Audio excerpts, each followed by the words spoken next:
you can be too slow or you can be too fast. You can be too forceful, too much of a warrior, or you can be too much of a nurturer. The nurturers can make just as dangerous, if not more dangerous, horse as the warriors. Today, we are joined by a true legend in the world of horsemanship, Martin Black. Martin's journey is one of tradition and innovation, raised on a ranch and mentored by icons like Ray Hunt and Tom Dorrance. He mastered the art of field-based training, blending it seamlessly with modern evidence-based methods. He's an expert in colt starting, cow working, and ranch roping, with a deep respect for the Vaquero traditions that shape his craft. We'll discuss how the lines between English and Western disciplines used to blur, why each can learn from the other, and how instinct, intuition, and true partnership should always come before labels. If you've ever felt frustrated by rigid training or longed for more fluidity between styles, this episode will offer the insights that you need. Dear Horse World, it's Martin Black. Martin, welcome to the Dear Horse World podcast. I am pretty beyond pumped to have you here. You have been on my list since before I even knew if I was going to start this podcast, before I'd even left, before we'd even broken ground. Yeah? Yes. Well, I'm honored. I'm going to start, I haven't done this before, but I'm going to start this episode with a reference to a book that I'm holding, and it's Evidence-Based Horsemanship by Dr. Stephen Peters and by Martin Black. Mm-hmm. And I would love you to tell me what you think about this. I haven't read it for quite a few years. Now, yeah, for everyone who's listening, this book is 12 years old, or 13 years old. So there are some references that I think are going to be really interesting to kind of dive into. And I'm fascinated to read this in a book that's 13 years old. So now, if you don't think horsemanship qualifies as both an intellectual and artistic achievement, then you've not seen fine horsemanship. This renaissance of horsemanship has been occurring here in the United States for about 3 decades. Well, let me start by introducing Steve and I's relationship. Yes. Maybe introducing Steve. I think we're going to get deeper into introducing me later. But anyway, so I was doing some science projects at home with horses, in that I would get them out of their comfort zone, stress them a little bit, kind of a pressure relief, so to speak, system. But it was pretty broad. I'd put mental pressure on them, physical pressure on them. I was just experimenting with a lot of different things. I'm like the mad scientist. And not only do I want to find something that works, I want to find out why it does work. And if it doesn't work, I might even dabble in that to see why it doesn't work. If you change 2 things and it does work. So anyway, I really like exploring. I'm curious to really understand the whys and the whats that make things happen. So anyway, what I was in this one thing that I'm talking about is I would like working a cow, and I'd kind of get the horse a little excited, and then I would stop and let him settle, and he'd lick his lips. And what I learned by this little science project is the more I stressed him and the more he licked his lips, the more he learned. And he's taken it in without stressing him, physically stressing him. In other words, we don't have to work 25 cows to get him to a certain point. I can work 5 cows or less.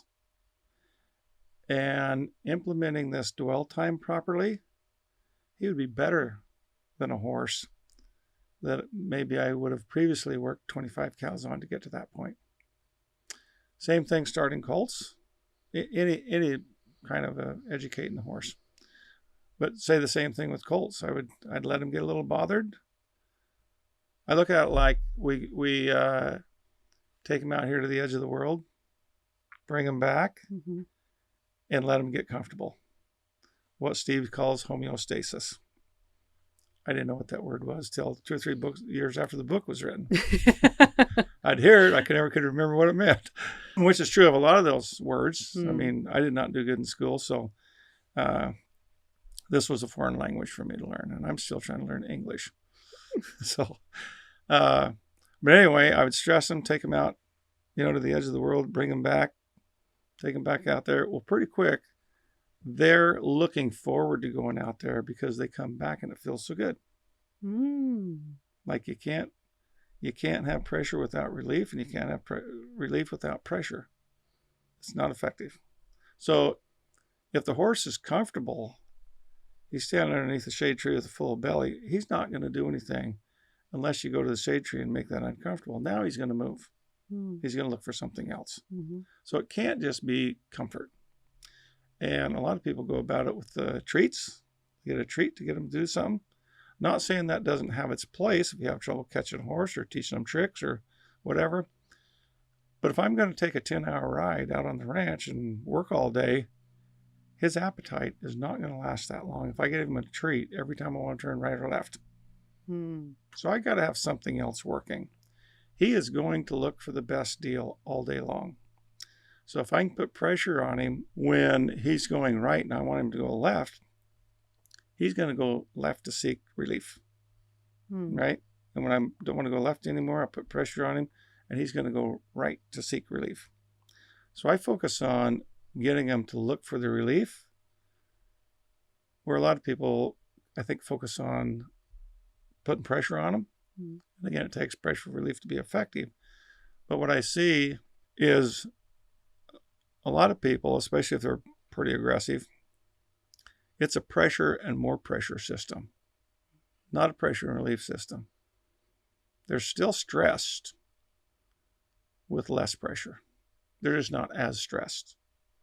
So what I'm looking for is how little stress does it take to get them to seek the relief? So you turn the temperature up just a little bit, he goes to the shade tree. You don't have to turn it up a lot. You don't have to singe his hair off. Just how little does it take to get the response that I want? And then once he looks for it and finds it, that's when we give him this dwell time and he sits there and licks his lips. So anyway, if that makes sense, I was really experimenting with that, using this, getting them to lick their lips. And I was doing a demonstration in Fort Worth, starting a horse. And, he'd do good. So I'd give him a little time and I'd go over to the fence and fiddle around doing something, nothing to do with the horse. And people are going, you should keep going. What are you doing? Why did you quit that horse? I'll be back in a couple minutes. I'd go back and, he's all relaxed and we'd pick it up again. And that's what I was doing is, how long do you give him relief? How much relief? That's what I was experimenting with, at home for the last however many years. So Dr. Peters, he comes out of the crowd when I'm done and I'm up in the grandstands. He comes out of the crowd and he says, "Hey, I'd like to talk to you," and introduce himself. And I'm like, "You don't look like you're from around here." And his fingernails were clean and whatnot. He obviously wasn't a horse person. I didn't want to be rude or anything, but this friend of mine was doing a demonstration next that I wanted to watch. And so anyway, kind of kept like, can we talk? And, he started talking about horse brains. And I go, horse brains? Now you're talking something on a level I can understand. But I would like to talk about that, but not right now. Yeah. Let me watch my friend here and blah, blah, blah. So anyway, we went to dinner that night, and he's telling me this, and we're comparing notes, and I'm telling him, what I think's going on. And he starts telling me that basically what I'm doing is mixing the different chemistry in that horse. And that's when he releases this, is when he licks his lips. And I'm going, that makes total sense. Because there's a little pause there before they lick their lips, and they might sit there for however long, and then they lick their lips again. And I knew that. I was experimenting with that. I just didn't know the why. Well, Dr. Peters kind of knows the why, but he doesn't know the how to get him to do that. So it's like, all right, we need to get together and work some horses, and we need to know each other better. So that's basically where the marriage started, is with that. He'd done his research on me. That's why he pulled me out of the lineup and not whoever else he looked at, but he did look at a lot of different clinicians. And so anyway, that's where it got started, and we kind of chit-chatted back and forth, and we watched me work some horses and this, that, and the other, and I said, you know what, this is pretty exciting stuff for me, the science here, because like I said, I had a hard time getting a 6th grade education. It took me 12 years to get it, and I never went to college. So there's a lot of that stuff is over my pay grade. So I said, we need to write this down. I'd like my grandkids and, people. I mean, I can't reach all these people, and you can't reach all these people, but more people need to know this. Mm-hmm. So anyway, we started working on that book. He had a girlfriend at the time that she was a journalist. So she went to writing, and of course she's right there, and he's writing all this stuff down. And actually, I said, all right, I'll write some stuff down. You write some stuff down. I write easier if I'm inspired by something. It's hard just to sit here and go, all right, here's 10 things I can talk about. But if I read his stuff, then it kind of inspires me. Well, there's this I could add to it, and there's that I could add to it. And, mm-hmm. I'm more inspired off of reading something. So anyway, he sent me it, and I wrote some more stuff, and I said, all right, send it back. Well, next thing I know, it goes to the publisher. She took it to the publisher. Wow. Like, all right, well, there's some good stuff in there, but I wasn't done. I wasn't done talking. Mm. So that's the only thing about the book is there's a lot more stuff that I would have liked to put in there, and I think would have been beneficial. But we're actually working on a second book that I'm not sure when it'll be done, but we're working on a second book he's found a lot of new science. Yeah. Now, whether it's just new to him or new to whoever, discovered this other more new stuff. And of course, my stuff has evolved too. I mean, I've learned, when I made my first Colt starting video, I said, I'm so embarrassed by the things I was doing 5 years ago with these horses.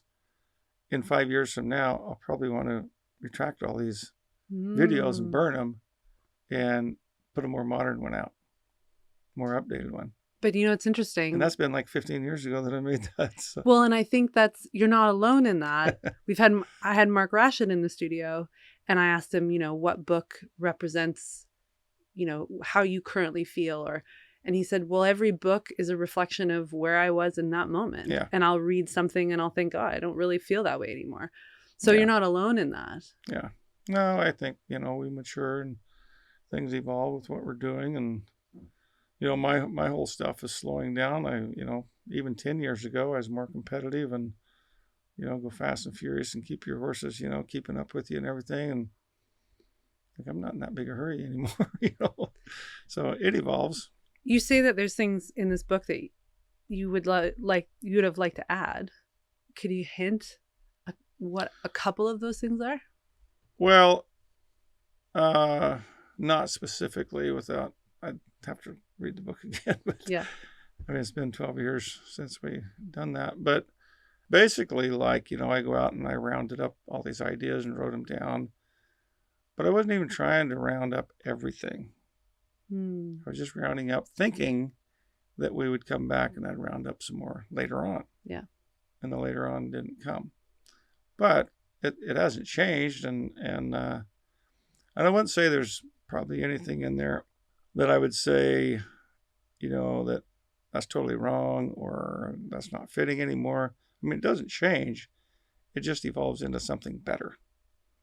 Like I've learned how to get more done with less and get things done earlier. And my whole deal has always been about efficiency. When I was growing up, we didn't have a lot to work with and we didn't have a lot of help. And, we had to get stuff done on the ranch. And, so you learn to be efficient. That's just the style I grew up with. And not to fast forward, but, part of my career here was contract colt starting. And I was doing like 500 horses a year, starting 500 colts a year. Well, part of the reason I could do that is because, here again, mad scientist type stuff, what do I have to do that's really going to advance this horse? And what am I doing that's just routine that really isn't going to make that much difference? Because I find I watch other people, and it's like, you know what? You're just drilling that horse to the point that it's really not even beneficial, maybe. Or like putting a blanket on a horse for the first time. I pat him all over with my hands, flag, whatever. And when I throw the blanket up there, the saddle blanket I'm talking, the first time, he might kind of go like that. But I've already slapped him on the back and rubbed him and patted him and everything. I throw the blanket up there. And he gets kind of the relief thing. So then I come with the saddle. I pat him with the saddle, or pat him with my hand a time or two, throw the saddle up there. He didn't know what was coming. But by the time he realizes it with the blanket and the saddle, it's over. It's quiet. So leave it alone. Now the next day it's kind of the same thing, but he's kind of halfway expecting it. But if I prepared him properly, he's gonna do the same thing again. So by the fourth day, I saddle this horse, which would be the fourth time he's ever had a saddle on. He hasn't had a bad experience in the first three. He's better the fourth day than what I see a lot of people.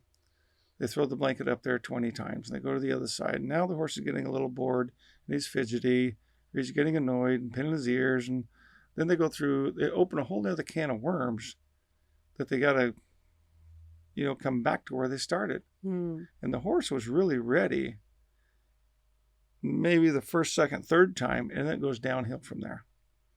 And you're lucky to get back to where as good as it was like the first, second, third time. And they go to put the saddle on, it's the same thing. And it's like, here they are 15 or 20 minutes before they get the saddle on the first time. And maybe he's pretty good by then. But the fourth day, he's still not as good. He's been saddled 50 times, is the horse that I only saddled the fourth time, the fourth day.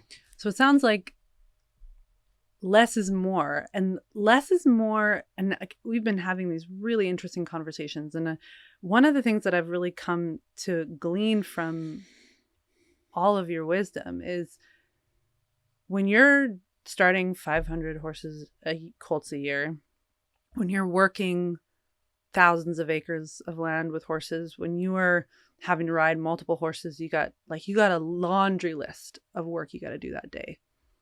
I now understand why cowboys find, it's not like they find the most direct route, the most direct answer. And it sounds like the really great ones work really hard to find the straightest line to where you want to go. No tricks, no fancy stuff, just really well thought out. That's the efficiency part I'm talking about. Yeah. And now I understand, because I think what Dr. Stephen Peters has helped you and helped all of us understand is the neuroscience, the benefit that the horse gets from your efficiency, because you're not neurologically, you're not burning all their chemicals, for lack of a better reference. And this is an overstatement, but you can only operate so long keeping that horse's attention, especially younger ones. Weanlings, yearlings.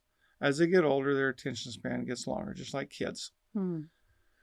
So if you're going to take 30 minutes to saddle this horse, okay, but you better not plan anything else for the day, because that's as long as he's going to be interested. And if you've done the same routine thing, he's not even going to stay interested that long.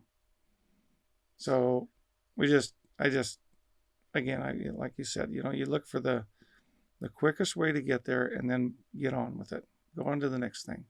So for everyone who's listening or watching right now, and they're maybe starting their first horse, and maybe they've done a couple and they're like thinking, how could I do this better? And they've watched, maybe they've watched a bunch of years of Road to the Horse, or maybe they've watched a bunch of your DVDs, or maybe they've read your books. There's so much information on colt starting out there. If you could give them one piece of advice with all that you know, what would you say to them? Stay safe. That's easy. That's easy. That's the first priority. Yeah. Yeah. I don't expect the first-time horse owner that just came back with their first horse from the sale last Saturday night to be able to do what I do. No. I've made a lot of mistakes. I've had a lot of help since I was a little kid on what not to do. And, I've learned what to do, but it's more about what not to do. If you can just stay out of trouble and get on right, good. And it sounds like when in our conversations, it sounds like don't be afraid to take a little longer. Don't be in such a hurry. Like if you're because in your case, you were starting 500 colts a year, so you don't have the luxury of time. But if you have one individual, right? We're talking about not burning not over facing that horse on a daily basis. Yes, but there's kind of a happy medium we can take time, but where? I'm not going to take 3 hours to explain something to a horse. Oh, yeah. Because he's going to be glazed over and just say, get out of my life. And he's liable to get annoyed and be kicking at me and everything else. So when we say, take lots of time, you got to be reading the horse. If the horse is interested, I'm not in a hurry, to get from A to Z in one day. As long as we're making progress and based on my judgment and experience, we're making satisfactory progress or good progress, I'm not going to push it. If we're not making good progress, then I'm really going to evaluate why. Am I pushing him too much? Am I getting some resentment? Am I waiting too long? And he's looking out the window now and he's not paying attention and he gets annoyed when I tell him, quit looking out the window and look up here at the chalkboard. That's the part. You can be too slow or you can be too fast. You can be too forceful, too much of a warrior, or you can be too much of a nurturer. The nurturers can make just as dangerous, if not more dangerous, horse as the warriors. Give me an example. Okay, an easy example. When I was growing up, I was around a lot of cowboys and ranch horses, and these are a lot wilder, inexperienced horses, higher self-preservation than what we see today. So cowboys more just get on them and go. They don't have to be that gentle. And if they do have, a little anxiety in there, they travel freer through the day and they're more comfortable to ride. Okay? So we don't need them gentle enough for grandma. They fit us better if they do have more sensitivity, a higher sense of awareness, more self-preservation. But you got to be experienced enough not to do anything too stupid to get hurt or bucked off or get in a wreck with them. But if you're not careful, you could get kicked or something like that. Yeah. You could tap into their self-preservation and, be in danger. But again, be safe. I got hurt plenty of times before I learned, I need to be more careful. But whether you're on that level, you need to be safe. And if you don't want to cripple all your horses, you need to keep your horses safe too. So safety is real important no matter what world we're in my opinion. Got to keep the horses sound. But then that's the warrior. Yeah. I know all about being a warrior. I was a good warrior for a lot of years. Had a little temper, a little Irish temper in there. But as I got older, I could see where that was getting in my way. And so I started learning after I was like in my 30s, 40s. If I just back off and don't intimidate these horses so much, and I was getting things done, but they wasn't always willing. They just do it in spite of me, not because of me. But, it was important to get the job done too. The job meaning get the cattle, whatever the job was. Yeah. And I kind of grew up, it doesn't matter if you're happy, you're going to do it anyway. So, I mean, if my horse wasn't happy, it doesn't matter. We got to get it done anyway. You know, we can't just stay out here and sing Kumbaya and hold hands and everything. There's a lightning storm coming. We need to get back. We need to get out of here. Yeah. Okay? Yeah. I mean, things out of your control.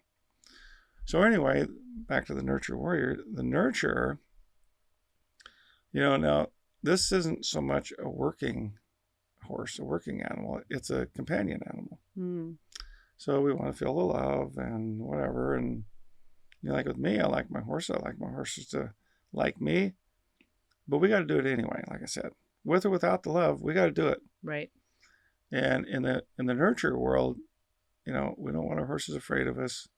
We want our horses to love us and, kind of come from that angle. I see more people getting run over, more 911 calls with those kind of horses at these clinics and horse shows and everything than I did the cowboys. Mm. So who's safer? And I'm not saying either one is right or wrong. There needs to be a balance somewhere in the middle. Now, if this horse is if I can, and I don't care if you want to say, get him afraid of you, intimidate you, make him uncomfortable, define that for me. But if this horse is uncomfortable and moves away from me, if I can make him uncomfortable and move away from me, he's not going to run over me. Yeah. But he doesn't have to be uncomfortable or intimidated by me all the time. I should be able to bring in some energy and, be the bigger bear, and he moves away from me. Yeah. Or I can come in here real easy and submissive, and I'll pet him. That's how horses treat each other. They pin their ears and they show aggression. The other horse moves or he gets bit. Or that same horse can kind of go like this and kind of come in there and like, I'm going to scratch your withers, you scratch mine. It's just minutes later they can flip that switch off and on. It reminds me of, I've heard a lot of different experts or thought leaders in child rearing. There's a lot of theories now, right, between nature and nurture. And there's a large body of people that believe that the very kindest thing you can do for rearing a child is you can be kind and firm. And it feels like the balance between the warrior and the nurture is kindness. Like you said, you want your horse to want to be with you. But also, I think we all benefit in life for having clear and healthy boundaries in all aspects of our lives. No, I think it can apply to kids. I mean, a lot of the ranch kids that grow up with responsibility. It doesn't matter if it's snowing. You need to go milk the cow. You need to go feed the chickens. The job needs to be done, and that's it. You can't pick and choose what you do and when you do it. When you're raised on a farm or a ranch, you got livestock. You have to take care of that livestock. Right. When they need care. Just like if you're a mother. You can't pick and choose, I'll be a mom today. I don't want to be a mom today. No, you signed up for this. When you own livestock, you signed up for it. Yeah, there's a great poem that says, will you do what it takes to make sure the children are fed? And I think that the cowboy culture, there's a symbolism of doing what it takes to get the job done. And I think that's where that relational expectation exists for horses. That some other, I call them tribes, other sub-communities within the horse world might find frustrating or challenging to the way that they see their relationship with their horses, because the relationship is more of a companion, like sort of a companion dynamic versus a working dynamic. But when we look at photos, and I had, having the opportunity to see some of the photos of your family, where they come from, this is 7 generations. You come from a long line of cowboys, buccaneers, is it buckaroos? Buckaroos, ranchers, whatever. So fun fact, everyone, I learned today, buckaroos are non-Mexican or non-Spanish riding individuals who learned from vaqueros. I didn't know that. Yeah. You come from a long line of working ranchmen, to the point where we were looking at photos where you guys are moving you're moving across thousands of acres of land with huge herds of horses, before there was running automobiles. This is your family. Or fences. Or fences. Mm-hmm. And you're living with your horses. You're all part of doing a job together. Now, that's a very different world to the one we live in now. Yeah. And coming from that, I mean, looking back, it's like, we didn't know that everybody didn't live that way. Mm. I mean, we didn't have heat in our house, the upstairs where us kids stayed. I didn't know that everybody didn't live that way till I got older and went to stay at the friends. Like, hell, these guys got heat in their house. What's going on here? Mm. And I mean, but we didn't know any different. Our cousins lived that way. We lived that way. We got it better than our dad did. Mm. And he had it better than his dad. I mean, it's just, you look at the way they came there in a covered wagon. All of my grandparents, they're not just two couples. Yeah. Right? Yeah, you're on both sides. You're like both sides. But like my grandmother's grandparents, my granddad's grandparents, I mean, you count them back, is that 8? Yeah. Different couples. Yeah. We're all there in the I don't know when the latest, they all came in the 1860s, 1870s. Yeah. To Idaho. Before Tick Maynard walked into the arena at the 2024 Road to the Horse colt starting competition, he wasn't just the underdog. He was the long shot. And trust me, I was there. Talking to long-standing attendees of the event, there was plenty of skepticism. Tick had never started a colt before. As only the second English rider in the event's history, some doubted he even belonged. But Tick wasn't there to prove others wrong. He was there to prove something to himself. What followed Tick's decision to compete in the Colt Starting World Championships in Lexington, Kentucky, was a year of relentless preparation. Tick explored every method, studied every nuance, and learned what it truly takes to start and maintain a willing partnership. He didn't just train, he immersed himself in the world of the horse, discovering how they think, feel, and connect. And then Tick defied all the odds. He won, sweeping all 3 rounds of competition at Road to the Horse. Now, for the first time, Tick is sharing his principles that took him from underdog to champion. In this new cinematic NF Plus series called Tick Maynard's 4 Building Blocks to Better Horsemanship, Tick reveals the framework that transformed his approach and his bond with his horses. You'll learn his 4 essential building blocks: observation, communication, motivation, and play. These aren't just tools for training.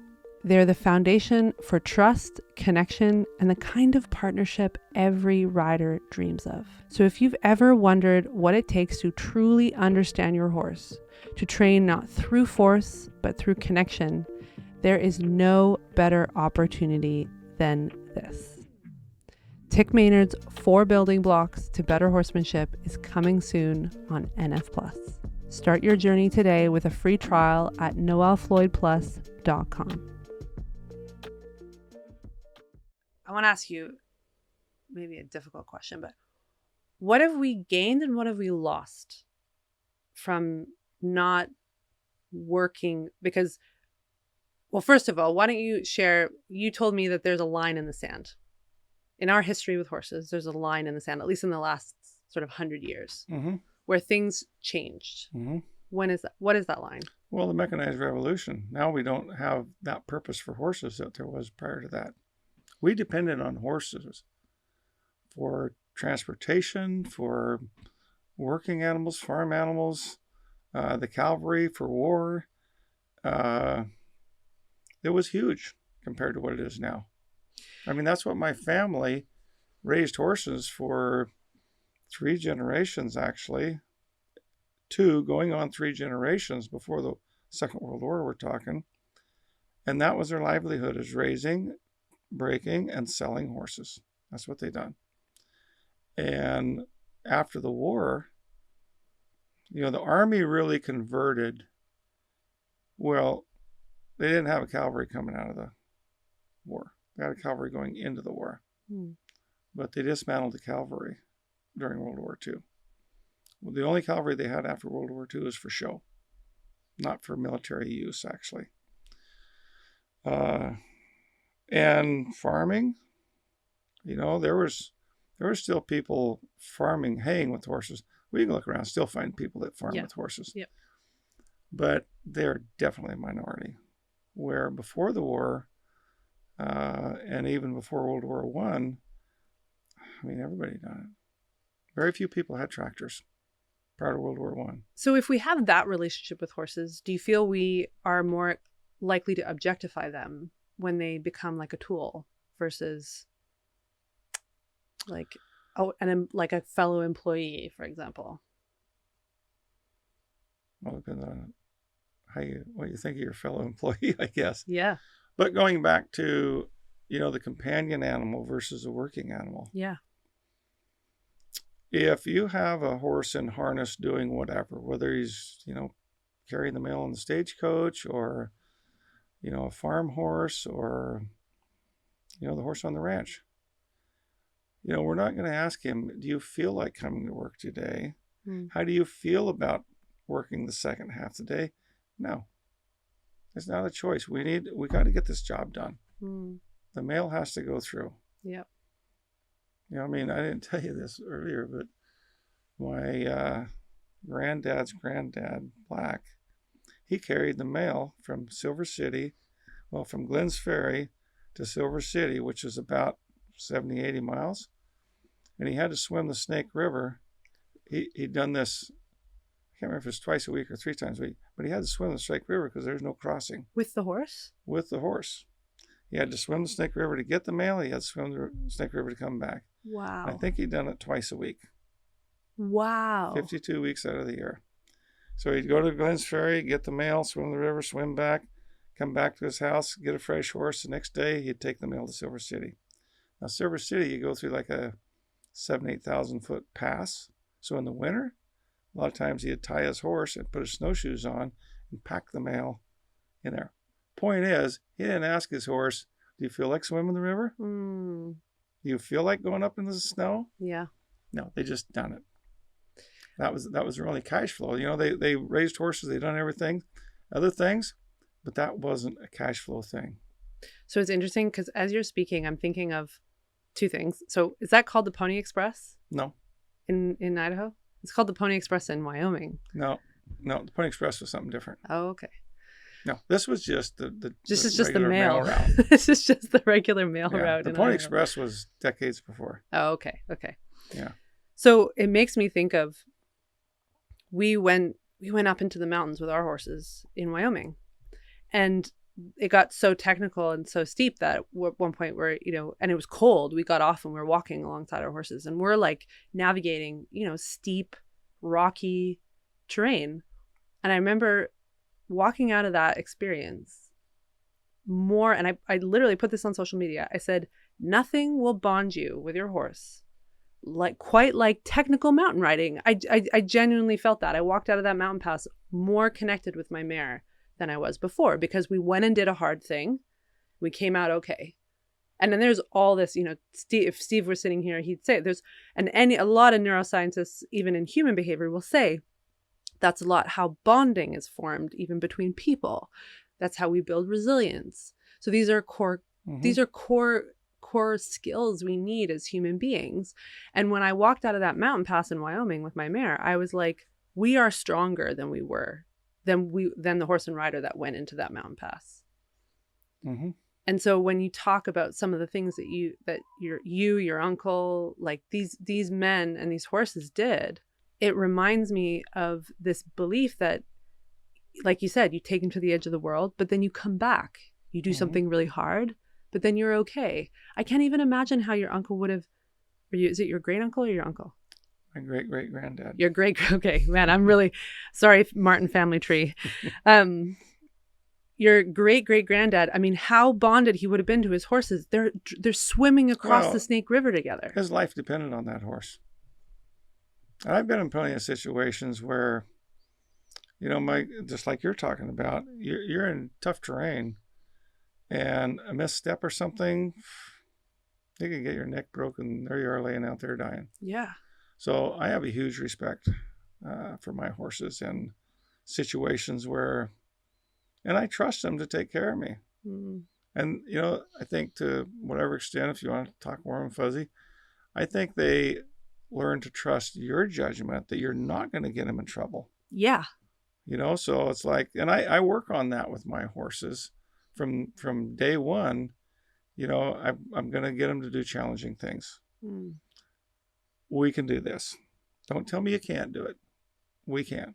Mm. So I keep putting these obstacles, you know, that they can, you know, that they can learn to do. Yeah.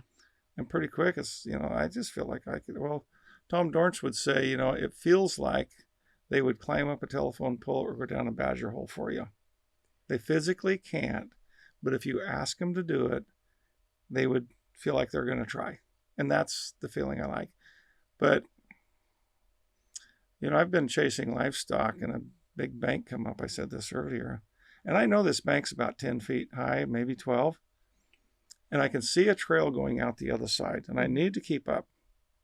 I can't go look for a crossing or I'm going to lose it. Mm-hmm. So I see a trail going out the other side and I just hardly even slow down at all. I mean, we're galloping pretty good. Jump off this cliff, land on the bottom, out the other side, and on with it. Wow. That's the man from Snowy River stuff. But I knew he could do it. Yeah. You know, and what can go wrong?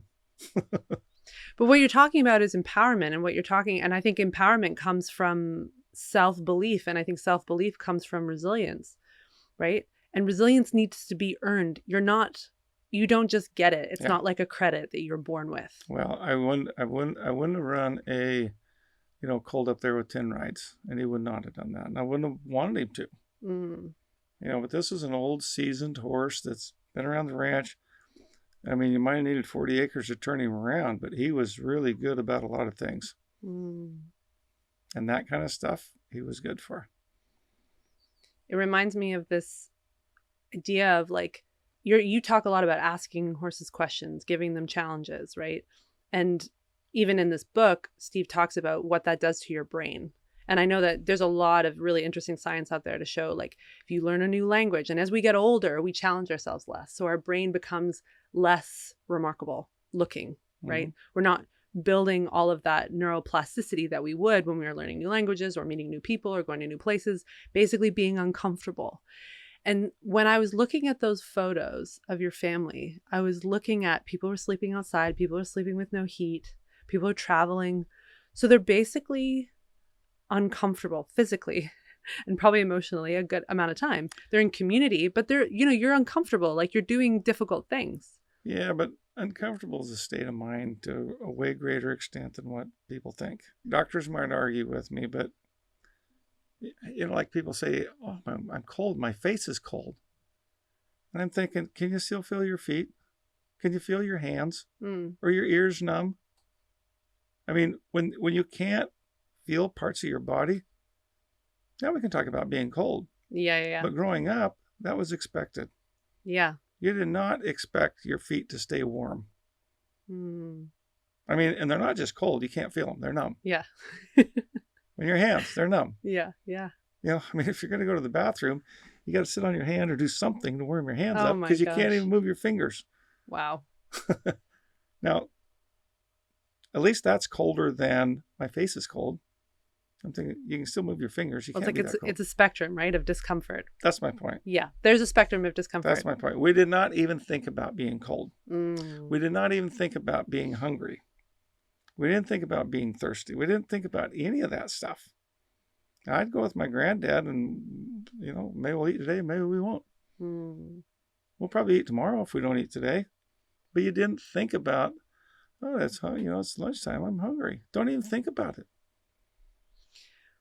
Well, where I was going with discomfort, but I think it's important to talk about the spectrum of discomfort.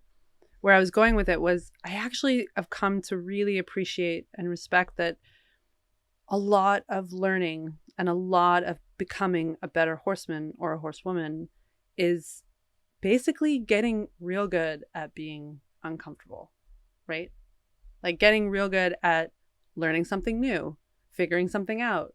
Like you said, you were talking about like yesterday, like, being out with 50 head, 100 head. And you're like, I don't get to just like quit. Like, I don't get to be like, I can't figure this out. Like, I'm just going to go like hang up my hat, go in and have a coffee. You're like, I got to figure this out. That's a state of discomfort. It sounds to me, I'm starting to sort of see a pattern that great horsemen and horsewomen, they go to the edge and come back. They know that they can get uncomfortable. They leave their ego at the door most of the time, not all the time, but a lot of the time. Yeah, I don't even think of it in terms of, am I comfortable or am I uncomfortable? And I guess like my horses, not that I want to do this, this is just what, it was survival. Mm-hmm. If you can't tolerate more, and I there's a lot I don't understand about, people in their mental states and, the PTSD and things like that.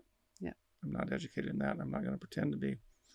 But I think in the ranching world, especially, coming from the background I come from, the family and everything, you had to be mentally tough. Mm. You better stay on the East Coast if you can't make it out here. And a lot of them went back, or a lot of them got killed. Mm. So, kind of the strong survive. I don't mean to overstate that, but you had to be mentally tough. Mm. You come home, your house isn't there. The flood took it away or it burnt down. Build another one. Doesn't any good to cry about it, and it doesn't any good to complain to the government about it. Mm. You don't have fire insurance. Build another house. Get on with it. Yeah. And that's happened multiple times with my ancestors, and different things. And you go broke, we'll start something else up. You had to be mentally tough. You had to be tolerant to go on. Do you think that's how horses and humans have forged this unbelievable partnership? Because horses are incredibly resilient. Yes. Horses, and Dr. Peters talks about this. People have this, but not as much as prey animals. Is if they get wounded, I'm talking a little bit out of class here for me, but from what I understand, if they get wounded, they have a natural analgesics that release. And so basically they're on painkillers. Yeah. And they keep running. They ignore that. Mm. We have that. And that's the kind of tolerance I'm talking about is, you break some ribs, you still got to ride home. Mm-hmm. You can't just sit out there and moan about it. Moan if you want to, but it ain't going to do any good. Mm. And just like these horses, I don't know how many times, and I know other people, you bark your knuckles on something and here you are bleeding and you're doing your work and pretty quick you're looking around, where the hell does this blood come from? Yeah. Yeah. Oh, there it is. I think that's what they call adrenaline. Yeah, or the chemicals might not right? even be adrenaline, but you got your mind focused somewhere else. Mm. You're not focused on poor me and I'm the, it's not fair and blah, blah, blah, that kind of stuff. There's no room for that. Well, I always think in of my world. The great D.H. Lawrence quote. It's my favorite of all What's time. That? I never saw a wild thing sorry for itself. A frozen bird will drop dead, or a bird will drop frozen dead from a bough without ever having felt sorry for itself. Yeah. One of the greatest quotes from D.H. Lawrence on self-pity. Yeah. So I think, the horse-human thing, we have to kind of have a little bit of that because horses have it. Horses will have more of that if you require it. Mm. Now, if you say poor thing and you're always nurturing them, you can make big marshmallows out of them. They won't do anything without crying about it. Mm. But that's not really the way they're wired. You can teach them to be, to where they're not really very tough. But you can, like my horses, I want them mentally tough. That doesn't mean they're hard to ride, not that kind of tough. Mm. When you say a tough horse, I'm saying mentally tough. Like you're not going to scare them. You're not. When the going gets tough, they just pull their hat down and say, we can do this. Mm. And it makes me also think, I think evolutionarily and biologically, if you have a horse that is not experienced a lot of, let's say, challenging circumstances, and let's say they're, like you say, a marshmallow. But if you turn that horse loose, I think from my understanding, they have enough, like if they went wild, they like had to go and fend for themselves. My understanding is that the horse still has so much survival instinct within them. There's still, biology is still there. So the like, do you believe that? Do you think that's true? Well, let me tell you, I'll make it shorter. But I had 20-some horses turned out in a field. Not like a pasture. It was sagebrush, steep, rocky mountain hillside. And a lightning strike started a fire. So these horses was kind of down on the lower elevation. The fire came. They run up the hill. They could only go so far up, and there's rim rocks on the top of this. They know where the boundaries of the field are. They've been raised there, and there was everything from, I had two of my old bridle horses in there that was like 14, 15 years old, down to yearling foals. Kind of a mix of everything else. A few saddle horses. About half of them would have been mature saddle horses, and the other half would have been up-and-comings, unstarted horses. So anyway, they go up, and the fire they're going to get pinned. There's no way out. So, and there's people down in the bottom here watching this fire go up, and they watch the horse run up there. So, I mean, there's eyewitness accounts of this. And they said them horses ran up there, and the fire was getting closer, and they ran through the fire. And, I mean, we're talking 30-foot flames. A wall, however wide, and 30 feet high, not just a little 6-inch flame grass fire. They went through this 30-foot flame and got out, behind it there a little bit and kind of settled, started milling around and settled. Of course, they was all stirred up, and they didn't just go down there and stop and cock a hind leg. So anyway, they called me and told me what happened. They said, well, there's no feed left. It burnt the whole field. There's zero for them to eat. You need to come get them. Okay. So we haul them back to Bruno, to the main ranch. And the interesting thing is, first of all, I've never heard of horses doing that. And I know I've experienced cattle in the range fires like that. They just stop and just let the fire go over them. It's like they don't know what to do, so they don't do anything. And I've seen cattle burn up in fires. They wouldn't run from it. But I've never heard any stories of something running into a fire. Wow. Now, I have heard of a barn burning, and this is pretty common. Yes. They take the horses out, all the chaos. If something gets loose, he goes back to the stall. That makes sense to me. I mean, it might not make sense to a person rationalizing it, but it makes sense that that's where the horse's home is. That's where he's comfortable. And he's bothered out here. He's going to run back, not knowing what a fire is. These horses had the whole field, and they ran back through that 30-foot flame. They could have went up against the rim rock and just held there. But anyway, the interesting thing is we get the horses home, and the two horses that had the most hairs singed, their manes, their faces, their muzzles blistered and everything later, their tails were just all looked like dreadlocks.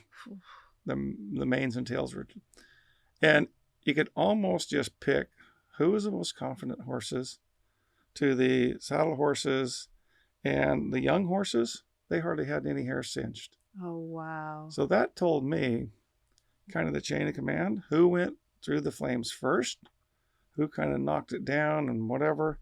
And by the time the young horses went through it, there wasn't as much flame. And the two old bridle horses that learned to take challenges went through first. Well, because I have heard, and you tell me what you think about this, but I've heard a couple of very respectable individuals in our horse world say that there's no lead mare, there are no herd dynamics in the way that we think alpha, beta, whatever.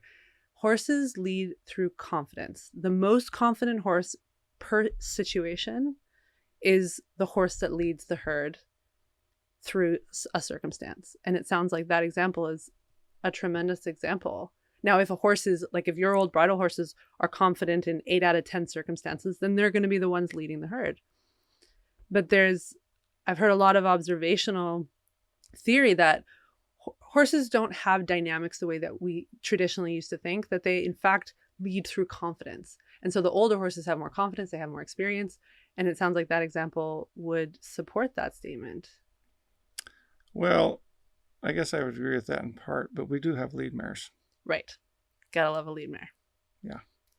Now, maybe not in a domestic sense, but when you have a stud bunch out, there's a mare that's going to say, we're going to water now. There's a mare that says, there's not enough feed in this canyon, we're going to move over to this other canyon. The lead mare dictates where they go and when they go. Why? From your professional opinion, from all the years and every aspect of things that you know about horses, because why? She's the bossiest one, basically. And the others are happy with that, I think. I mean, you see stallions fighting. I don't know that you see lead mares fighting for dominance. It's established. Grandma runs the show. True until she doesn't. Matriarchy. And they're fine with that. She's the smartest one. I mean, I don't think it's something that they continuously battle over. You see studs peeled up. Yeah. You don't see mares peeled up. It reminds me of the story you told about when you were colt starting, you got contracts with the thoroughbred industry. And this was a really interesting one for me. Teaching mares what? When you were teaching, to be more dominant. Yeah. Yeah. Can you share that a little bit? Because I thought that was really interesting. I was at Calumet for 10 years starting their babies, and then they would bring in some outside horses. And the first year I was there, we done like 40 head of their horses. The numbers built to where, in a very short time, I was doing over 100 and kind of 150, maybe 175 one year I think we done there. But anyway. And these are thoroughbreds. We should just clarify. Yeah. Some of them are big time, successful racehorses. But anyway, and I'd have a crew there helping me. But anyway, we'd have these, they had their own track there. So that was good. And the horses would train in the morning, and we'd ride sets in the morning, and then in the afternoon we'd keep riding. But we had access to the track in the afternoon, is my point. So what I'd do is, they had to be so far along. This isn't something we'd done on the early rides out, but I was there. Some of them we'd start right after Keeneland in the end of September, and then we'd keep them going till right up to Christmas time. Then we're done. We'd go home. So some of them would have had that much riding. Some of them maybe only had 45 days, because some of them didn't come until kind of 1st of November, early November or something. But anyway, so they had a certain amount of riding, and a lot of times I would be on an old experienced horse, saddle horse, pony horse they call them. And that's just, in case somebody couldn't get their colt going, I could get behind. I could be where I needed to be to keep the, because we'd have maybe 6-8 riders all going at the same time. Oh, wow. Yeah. So anyway, one of the exercises was I'd bring get these fillies on the inside rail, trotting along, just kind of comfortable with a little bit of speed, slow open maybe. And I'd come in there with my saddle horse, and of course they'd be intimidated and they'd want to go short or go long and not let me get there. But I'd get them to where I could come in there and they'd be okay with me there. And then I'd kind of push on them a little bit. And then I'd have my rider push me away, kind of like polo. They ride them off. Yeah. So if I'm on the right side, bring his head to the right, her head to the right, and turn to the right, and I'll move away. So she feels successful in getting rid of me being there. So you kind of get it to the point where she knows that she can come to the right and push me, but then I start pushing back a little bit. So with that seed planted, they get more sure about pushing horses out of their way instead of yielding from the horse. So then we'd get horses on each side, to where, and this is what happens in races, they get they get up here and they're all, say, abreast, however many horses abreast, and some of them drop out the back. They can't go any faster. I mean, very easy. Yeah. But it's easy to drop out the back. Well, instead of dropping out the back, we just get them to where they push against each other. And then once they figured that out, that, do not be intimidated was a lesson. Yeah. Don't be intimidated about my horse. You're bigger than me. And don't be intimidated about other fillies, sandwiching you in. Yeah. Get bigger. So then we'd bring the colts in. And of course, they're not that old, but still they know they have cojones. So, they'll act like stallions.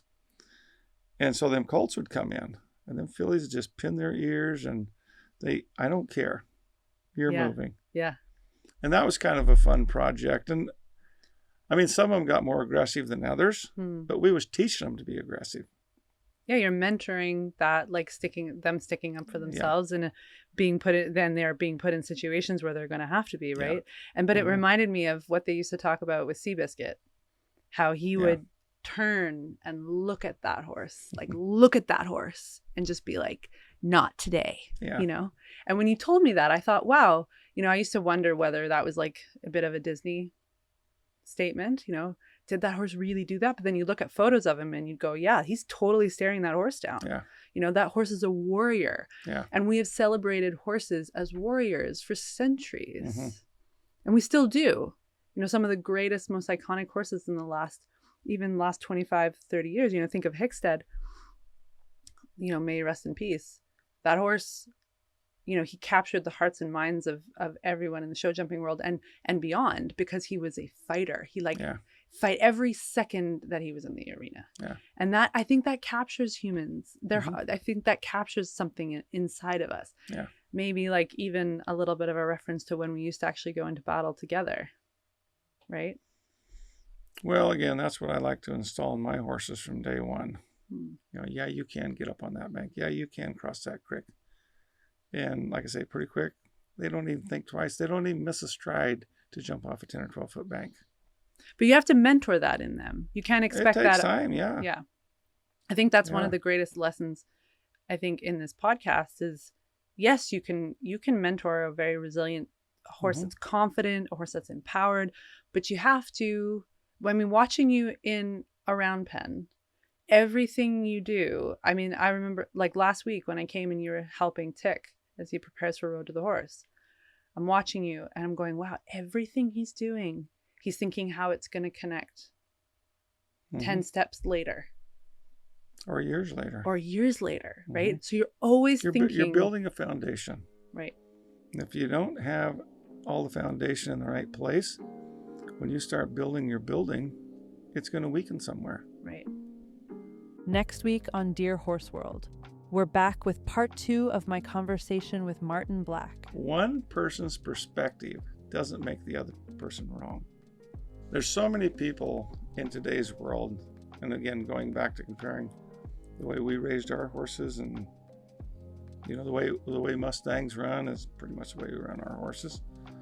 But they weren't pampered, and today's horses are pampered. And it's like they're killing them with kindness. People just want to attack the horse show world. And I'll say there's not everything about it that I'm happy with either. But offer a solution. And it totally changed the way I looked at horses. You're gonna make me cry. Yeah. That changed my horsemanship more than anything.